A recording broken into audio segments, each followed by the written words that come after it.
முதல் எடுத்துக்காட்டு, அல்லாஹ் தாலா தனது ஒளியால் நபி கரீம் அவர்களின் ஒளியை உருவாக்கினார். இந்த ஹதீஸ்களை விவரமாக பார்க்கவில்லை. நபி அவர்களின் ஒளியால் உலகம் உருவானது. உலகில் அல்லாஹ் மனிதனை கையால் உருவாக்கினார். இப்போது மனிதன் கையால் உருவானது. ஆதம் கையால் உருவானார். ஆன்மா இருக்கும். நமது இருப்பு வெப்பத்தால் வந்தது. நாம் எங்கு இருந்தோம்? இமாம் கஜாலி கூறுகிறார், முதலில் உன்னை அடையாளம் காண வேண்டும், பின்னர் இறைவனை அடையாளம் காணலாம். உன் அடையாளத்தில் பல அடையாளங்கள் உள்ளன. காணப்படாதவற்றை சான்றுகளின் மூலம் அடையலாம். எனவே சான்றுகளை பார்க்க வேண்டும். இமாம் கஜாலி சான்றுகளின் அழைப்பை வழங்குகிறார். அல்லாஹ் உரிமையாளர் என்பதை நாம் எங்கு இருந்தோம்? இமாம் கஜாலி ரஹ்மத்துல்லாஹ், முதலில் உன் அடையாளம் பெற வேண்டும், பின்னர் இறைவனை அடையாளம் காணலாம். உன் அடையாளத்தில் உன்னுள் பல அடையாளங்கள், காணப்படாதவற்றை சான்றுகளால் அடையாளங்களால் அடையலாம். எனவே நாம் சான்றுகளை பார்க்க வேண்டும். அல்லாஹ் உரிமையாளர். சான்றுகளால் அடையாளங்களால் இறைவனுக்கு அடையலாம். அல்லாஹ் கேட்கும்போது, நான் உங்களின் இறைவன் அல்லவா என்று முதலில் யார் சான்று அளித்தார் என்பதை பாருங்கள். நமது இறைவன் நபி முதலில் சான்று அளித்தார். நபி சான்று, அனைத்து ஆன்மாக்கள் நபி சான்று அளித்தனர். முதலில் சான்று அளித்தவர் நமது இறைவன் நபி.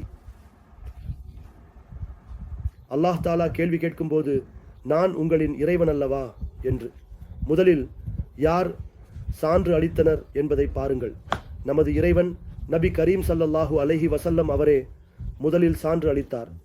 நபி கரீம் ஸல்லல்லாஹு அலைஹி வஸல்லம் அவர்களின் சான்று அனைத்து ஆன்மாக்களும் நபி கரீம் ஸல்லல்லாஹு அலைஹி வஸல்லம் அவர்களின் சான்று அளித்தனர்.